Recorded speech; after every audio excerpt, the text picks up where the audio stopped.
नमस्कार दोस्तों, स्वागत है आपका हमारे YouTube चैनल रिवीजन टाइम्स पर।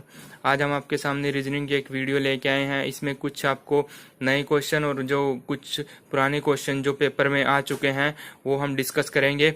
इसमें टोटल 10 क्वेश्चंस होंगे, तो आइए हम स्टार्ट करते हैं।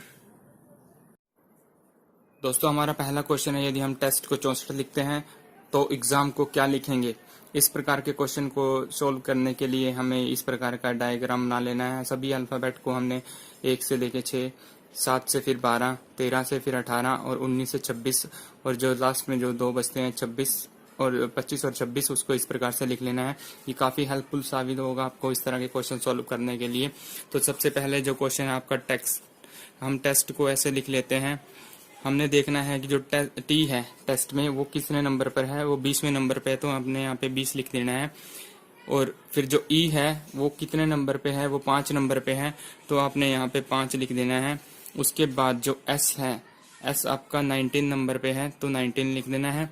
और जो टी बचता है ये आपको पता है 20 नंबर पे है, तो यहाँ पे 20 लिख देना है। अब आपको देखना है कि ये 64 इतने बड़े से कैसे आता है, तो आपको इसमें कुछ रीजनिंग लगानी पड़ती है। जैसे इसको प्लस माइनस डिवाइड कुछ ना कुछ करके इस तरह का आंसर निकलता है। तो हम सीधा आपको इसका आंसर बता देते हैं। ये जमा करने पे ये सारे जितने भी होते हैं वो 64 आते हैं। तो इस प्रकार से हमें जो टेक्स्ट लिखा हुआ है वो उसका आंसर 64 आता है, तो एग्जाम का। अब हम देख लेते हैं। ई जो होता है हमारा 5वें नंबर पर, एक्स कितने नंबर पे है यहाँ पे आप देख लेना चार्ट में, 24 नंबर पे। फिर जो ए जो है वो 1 नंबर पे है। फिर जो नेक्स्ट एम बचता है वो 13 नंबर पे है, तो यहाँ पे आके हम इन सबको जब जोड़ते हैं तो 43 आंसर आता है। तो इस प्रकार से इस क्वेश्चन का आंसर जो है 43 है।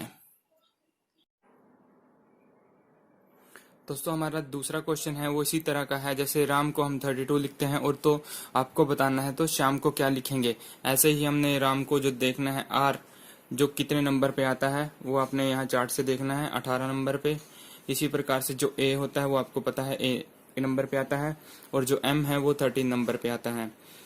तो इस प्रकार हमने इन सबको जब जोड़ते हैं तो 32 आंसर आता है। और शाम को हमने देखना है कि जो एस है इसमें वो 19 नंबर पे, और जो वाई है वो कितने नंबर पे, 25 नंबर पे, और जो ए है वो 1 नंबर पे, और उसके बाद जो एम है वो आपको पता है 30 नंबर पे आता है। तो इन सबको जोड़ने के बाद आपका 58 आता है। तो इस प्रकार से इनका आंसर 58 बनेगा। ये कोडिंग डिकोडिंग के क्वेश्चंस हैं, ये काफी इजी होते हैं अगर आप इस तरह का डायग्राम बना लेते हो। इनके पीछे एक ट्रिक है, आपको ना 5 का टेबल याद रखना है। इसको हम जैसे 5 पे आता है ई, 10 पे आपका जे आएगा, और 15 पे आपका ओ आएगा, टी आपका 20 आएगा। इसे आप 20-20 मैच की तरह याद रख सकते हो। और जो 25 आएगा वो आपका वाई नंबर पे आएगा। तो ये एक टर्म सी बन जाती है ई ज्योति। तो आपको ये याद रखना है 5 के टेबल के साथ। फ्रेंड्स, हमारा जो नेक्स्ट क्वेश्चन है वो है जेड वाई एक्स को अगर हम ए बी सी के इक्वल टू मानते हैं तो डी ई एफ को आपको बताना है किसके बराबर होगा। तो दोबारा से हम चार्ट को देखते हैं। यहाँ पर जेड वाई और एक्स, यानी कि यहाँ से इस तरह ये चल रही है काउंटिंग। तो इधर से जो है A B C D, A B C, ये इस तरह से चल रही है। यानी कि आपको ये ध्यान रखना है कि ये जो सीरीज है वो इस साइड में चल रही है और ये वाली इस तरफ चल रही है। तो आपको देखना है कि ये वाली जो सीरीज थी हमारी इस तरफ है, और इधर वाली सीरीज जो जेड के इस तरफ वाली सीरीज है उसमें क्या आएंगे। तो आपसे हम देख के बता सकते हैं कि जो इस वाली सीरीज में हम देख रहे थे कि इस तरफ चल रही थी, तो डब्ल्यू वी और यू, यानी कि इस जो डैश स्थान है यहाँ पे आपका आएगा डब्ल्यू वी और यू, ये आपका राइट आंसर बनेगा।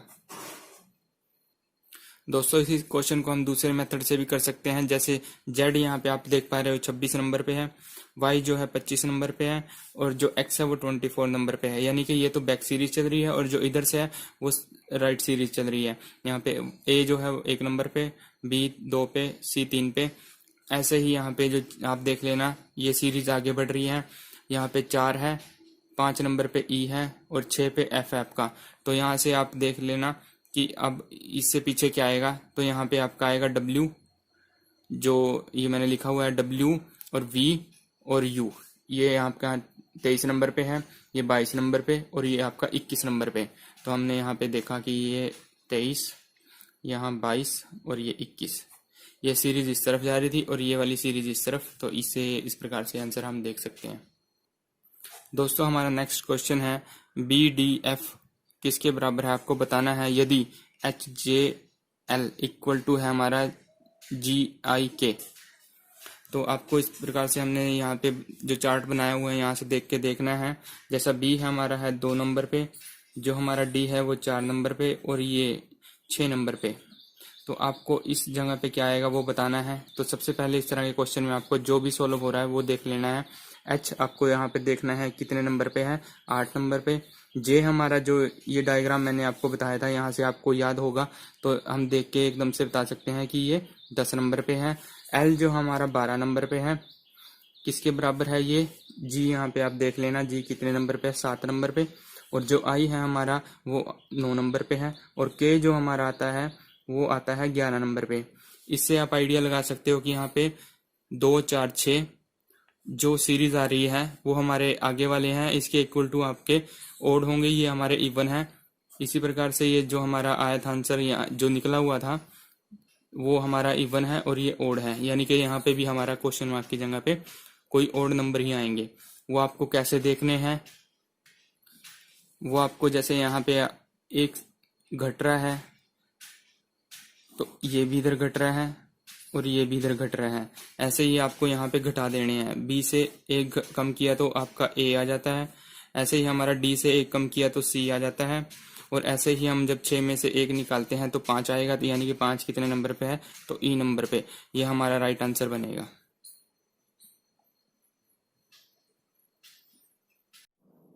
फ्रेंड्स नेक्स्ट क्वेश्चन है 784 अनुपात 28 समान अनुपात 900। यहाँ क्वेश्चन मार्क की जगह पे आपको बताना है कि क्या आएगा। दोस्तों अब एग्जाम में इस तरह के क्वेश्चन भी पूछने लग गए हैं, जैसे कि ये बहुत सिंपल क्वेश्चन है। यहाँ पे ये है 28 का स्क्वायर, ये 28 का स्क्वायर है 784। इसी प्रकार आपने देखना है कि इन ऑप्शनों में से 900 किसका स्क्वायर है। तो 900 यहाँ पे आप देख पा रहे हो 30 का स्क्वायर है, तो ये सिंपल क्वेश्चन था, यहाँ पे 30 इसका आंसर होगा।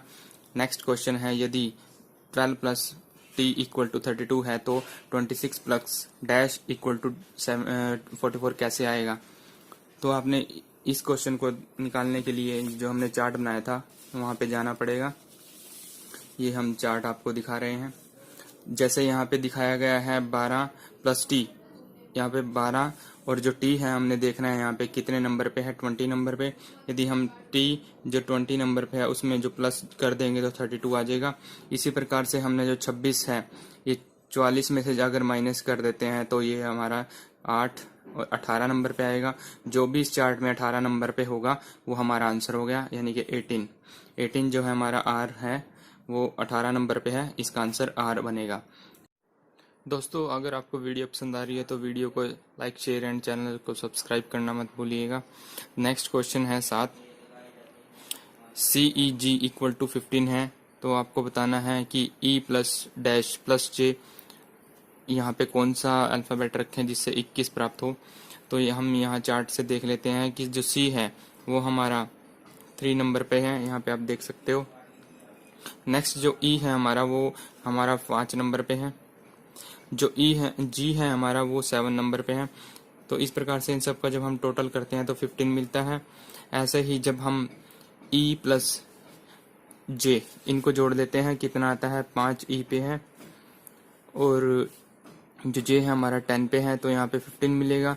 अगर हम 15 में को 21 में से माइनस करते हैं तो यहाँ पे 6 मिलेगा।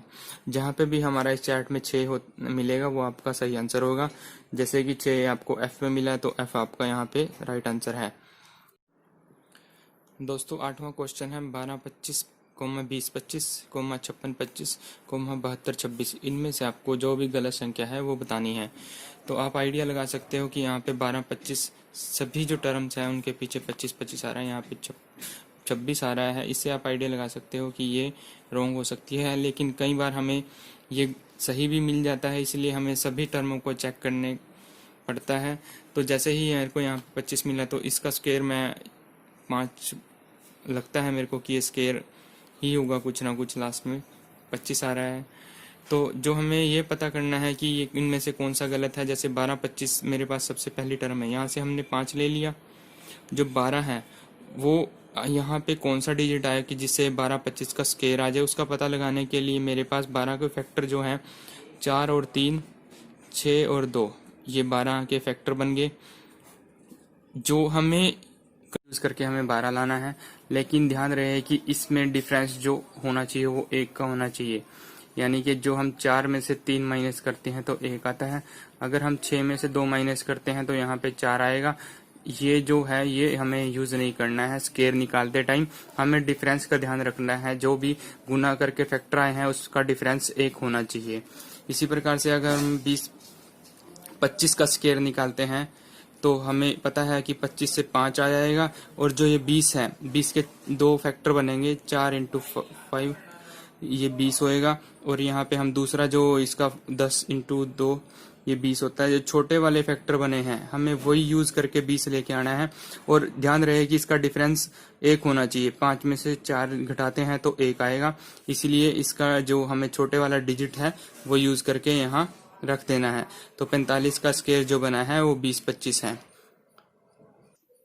दोस्तों अब आ जाते हैं इस टर्म पर। इसका हमने फाइंड आउट कर लिया है कि ये 35 का स्केयर है, ये 45 का। इसी प्रकार से ये जो बनेगा आपका 7 टू 56, ये 75 का स्केयर बनेगा, और ये 8 9 72, ये 75 85 का स्केयर बनना चाहिए था, बट यहाँ पर 26 जो नजर आ रहा है वो इस वजह से इसे हम स्केयर में कैलकुलेट नहीं करेंगे, तो इसमें से रॉन्ग टर्म ये हो जाएगी। तो इस क्वेश्चन का सही आंसर ये है। दोस्तों यहाँ पे स्केयर वाला क्वेश्चन आया है, तो जिसके पीछे हमें 5 मिलता है उनसे स्केयर कैसे निकालते हैं मैं थोड़ा सा आपको ट्रिक बता देता हूँ। जैसे हमारे पास 45 का स्केयर हमने निकालना है, तो इसका जो मेथड है वो 45 हमने लिख लिया, इधर 45 लिख लिया, इसमें 1 जोड़ देंगे तो ये 5 हो जाएगा, और इनकी मल्टीप्लाई हमने इनके साथ कर देनी है। तो 5 की मल्टीप्लाई अगर 4 से करते हैं तो यहाँ पे 20 आ जाएगा, और 5 की अगर 5 से करते हैं तो 25। तो इस तरह से हम जिसके पीछे 5 है हम आसानी से उनका स्केयर निकाल सकते हैं। फ्रेंड्स हमारा जो नेक्स्ट क्वेश्चन है 9, निम्न में से कौन सा गलत है आपको बताना है। ये दिए हुए हैं हमारे जो 4, इनमें से आपको देखना है कि कौन सा ठीक है कौन सा गलत। तो पहला जो ऑप्शन है वो है MN, दूसरा जो ऑप्शन है ST, तीसरा जो ऑप्शन है हमारे पास YZ, और जो फोर्थ ऑप्शन है UW।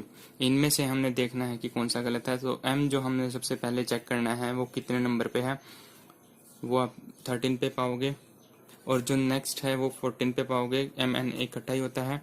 और ST आपने देख लेना है कि ये आपका 19 पे है, और T20 आपको जो बताया था मैंने T20 के से आप याद रख सकते हो कि T20 नंबर पे है।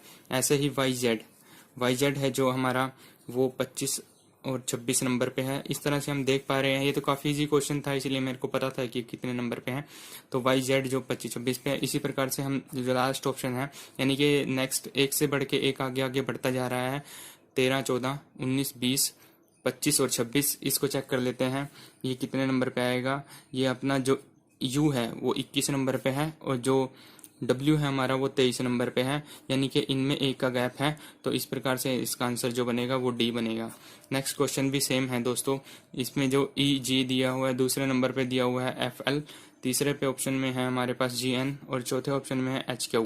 ये भी इसी प्रकार से सेम आपने चेक कर लेना है। E जो हमारा है 5 नंबर पे, और जो J है हमारा वो 10 नंबर पे है। जो मैंने टर्म बताई थी आपको E जो T, ये आपको याद रखनी है, इसलिए आप डायरेक्टली इसको फाइंड आउट कर पाओगे कि ई हमारा 5 नंबर पे है, और जो जे है वो 10 नंबर पे। एफ जो हमारा जो है वो 6 नंबर पे है, जो एल है यहाँ से देख पाओगे आप इजली इसके सामने, वो 12 नंबर पे है। तो नेक्स्ट जो इधर मैं फोर्थ ऑप्शन लेता हूँ एच और क्यू। ये जो एच है हमारा 8 नंबर पे है, ये शेप से भी आप पहचान सकते हो कि एच ऐसे बना हुआ है, तो यहाँ पे 2 लगा दिए तो हमने, तो ये 8 बन गया, यानी कि ये 8 नंबर पे है। इसी प्रकार से जो क्यू है हमारा वो 17 नंबर पे है, तो ये हमने फाइंड आउट कर लिया। अब थर्ड ऑप्शन बचा हुआ था जी और एन। ये हमारा जो जी है वो हमारा 7 नंबर पे है, यहाँ से आप डायरेक्टली देख पाओगे, और जो एन है वो हमारा है 30 नंबर पे। दोस्तों जो मैंने एन जो बताया था वो 14 नंबर पे यहाँ पे दिखाया हुआ है, वो बाय मिस्टेक हो गया था। तो आप जो यहाँ पे देख पा रहे हो, ये 5 दूनी 10 होता है, 6 दूनी 12 होता है, और ये 7 दूनी 14 होता है। और इसी प्रकार से जब हम देखेंगे कि ये 8 दूनी क्या होता है, तो यहाँ पे 16 आना चाहिए, यानी कि इसका आंसर जो होना चाहिए था यहाँ पे वो क्या, वो कितने पी से बाद में क्या आता है पी, तो यहाँ पे होना चाहिए था 16 यानी कि पी। तो यहाँ से हम देख पाते हैं कि ये गलत आंसर है, तो ये हमारा यहाँ पे इस क्वेश्चन के अकॉर्डिंग जो दिया हुआ था सही आंसर बन जाएगा। दोस्तों इस वीडियो में मैंने काफ़ी सिंपल क्वेश्चंस रखे हुए थे, और भी बहुत सारे क्वेश्चन की वीडियो आप हमारे यूट्यूब चैनल से ले सकते हो। यूट्यूब चैनल का नाम है रिवीजन टाइम्स, और जो हमने फेसबुक पेज पे बनाया हुआ है, यहाँ पे हम डेली एक क्वेश्चन आपसे पूछते हैं। ये है www.facebook.com/revisiontimes, और हमने एक साथ ही एक वेबसाइट बनाई हुई है जो है www.revisiontimes.com। यहाँ पे आप तरह तरह के क्वेश्चंस यहाँ पे मिल सकते हैं आपको, और जो हम डेली यहाँ पे कुछ ना कुछ क्वेश्चन पे पोस्ट करते हैं, यानी कि सब कुछ नया ही मिलेगा। तो बने रहिए हमारे चैनल के साथ। Thank you so much.